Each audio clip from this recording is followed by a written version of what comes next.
Hey, you guys. So it's a snowy, beautiful, snowy Tuesday afternoon, and some kind of neat things have been happening for me, and I want to share them with you. Um, you know, when I agreed, really literally agreed with the whatever it is, the universal intelligence, the powers that be, my higher power, that I was going to go public a few months ago and attempt to carry a message. I didn't know what it was going to be. I really didn't. And part of why I think I've been hesitant for a number of years is that it hadn't all kind of solidified. I wasn't able to articulate or put it all together. And I've realized now that this ability to kind of put it together has been coming as a result of me stepping out and doing it. And some really cool stuff has happened lately. And I want to talk to you about freedom from depression. And I think it's even the word has become cliche, a catch-all for all emotional feelings that are happening. I'm not a doctor, and I'm not here to talk about clinical depression or whatever that is. I don't even know what the hell that is. I'm just here to talk about, say, my friends that take their lives often are people that I've seen the day before, and and inside of them was a sadness, a deep sadness, and a deep fear, and a a loss of hope, if you will. And those are all, in my opinion, thought related. Things are a certain way because we think it so.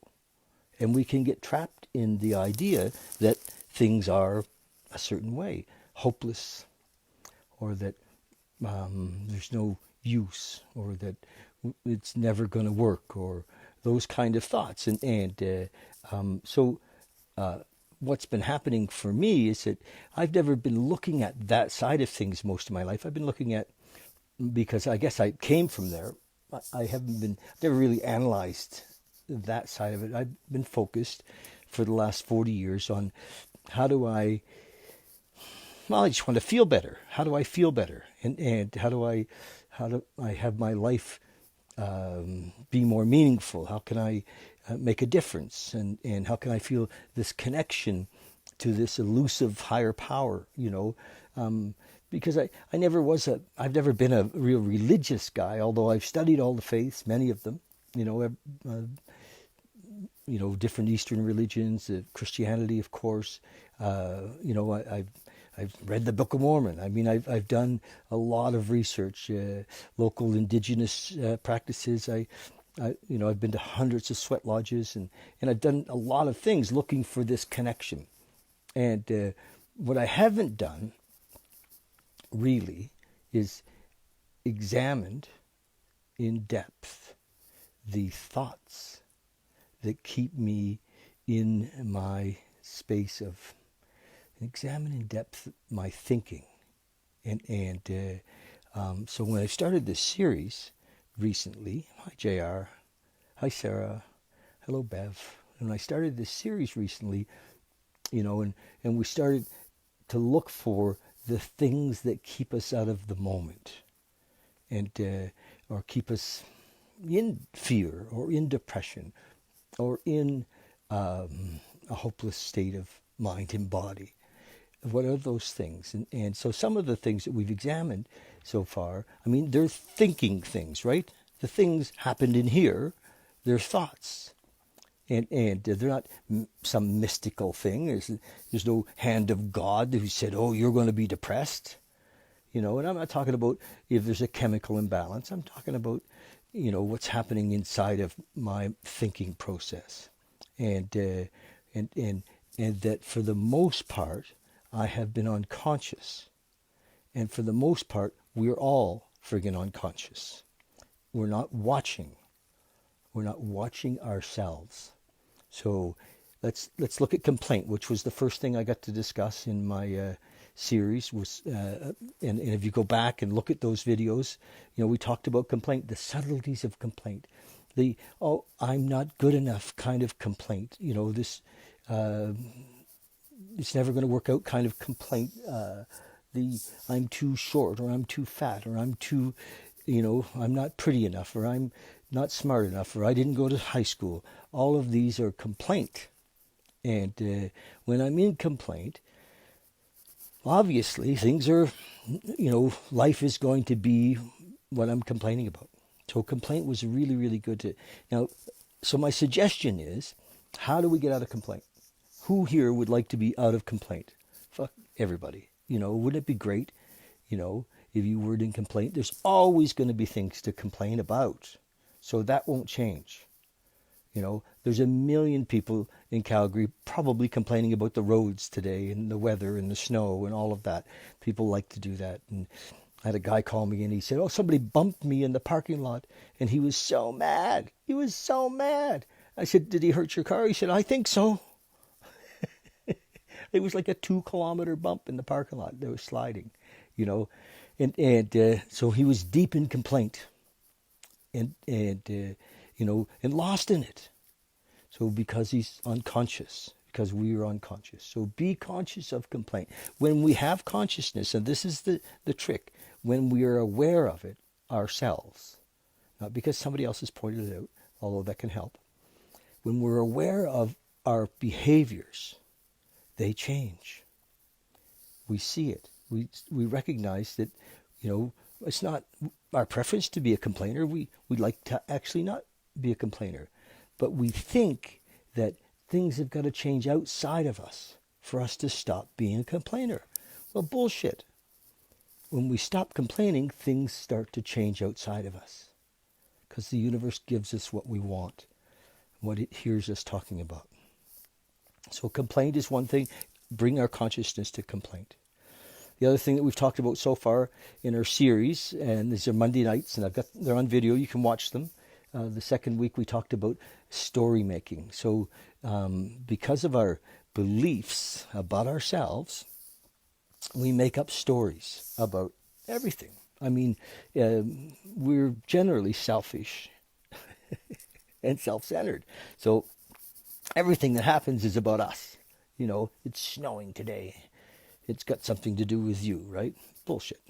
And so we make up stories about, what's a story that I can tell you that's kind of interesting? Oh, I guess somebody, yesterday, a fella wanted to talked about yesterday about a fella who, his wife called me yesterday to talk about the fact that he'd lost his job. And he lost his job in an economy in Alberta that's not been great. And so he took it really personally because his identity, his belief about himself is connected to his work. And the story that he's made up in his mind is, that it's personal. It's not about, he's not good enough and those kind of things. So we make up a lot of stories. Our minds are meaning-making machines. Now, if in your psyche you have this belief that you're not good enough, the whole story about everything that happens is going to be against and not for you. And so just watch where you make shit up.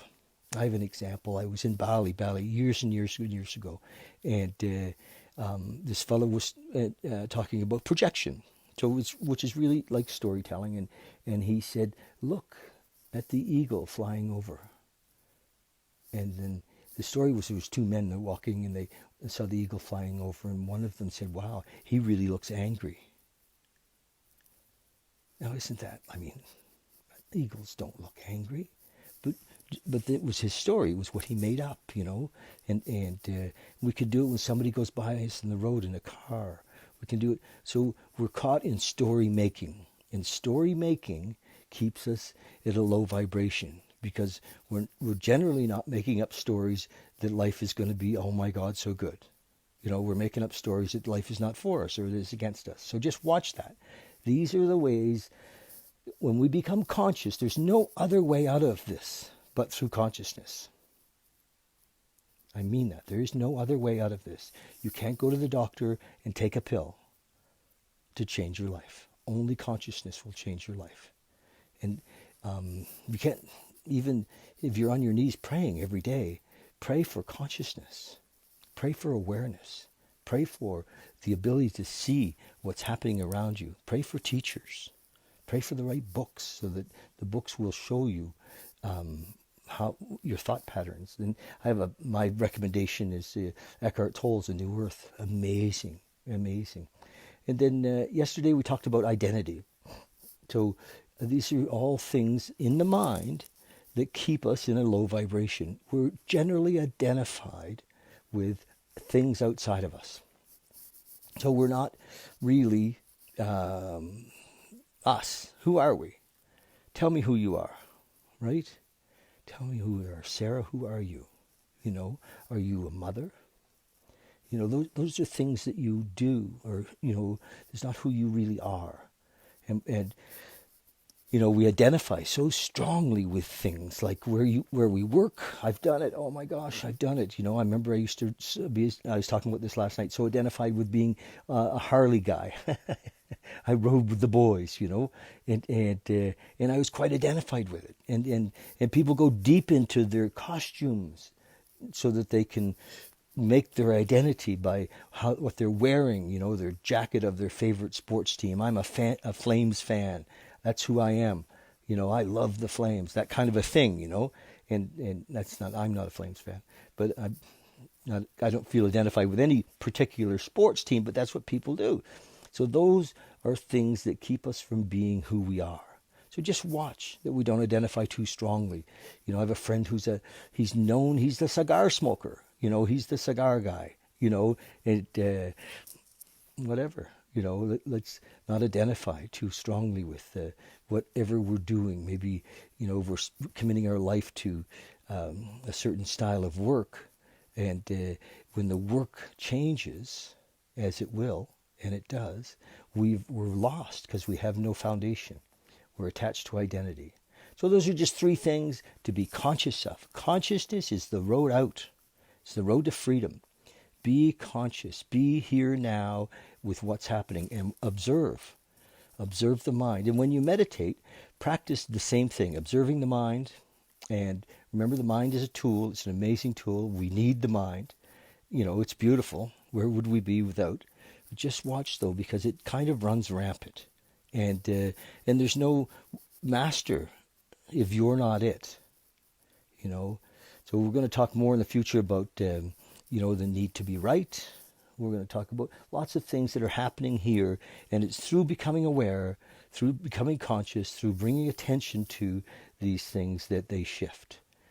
So I encourage you next week to come and join us for that. And I'm going to beat this drum because, you know, whatever thing that we're going through on the mental side of things, you know, if we bring our consciousness to it, we can be free.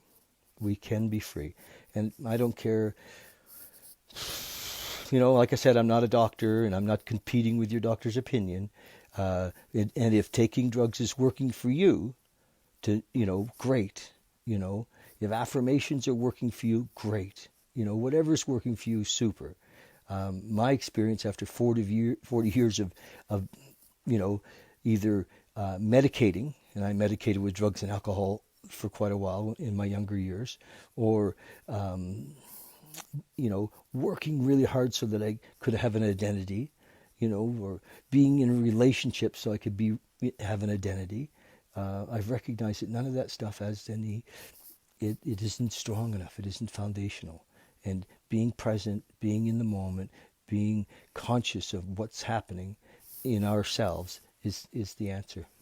And that's it. I love you guys. And you know, if you have any comments, thoughts, you know, if anybody wants to, you know, I've decided too with this process that I'm going to do some one-on-one stuff. We're going to, you know, people want to come and talk about what's happening in their lives, and so that they can see out of. It's a maze sometimes. It's hard to see, you know, through our belief systems. It's hard to see through our ideas and, you know, our solid ideas of who we are, and to freedom. So can get kind of dark, and I'm certainly available to chat about those things and help you know, hopefully help you see and help open the door for you.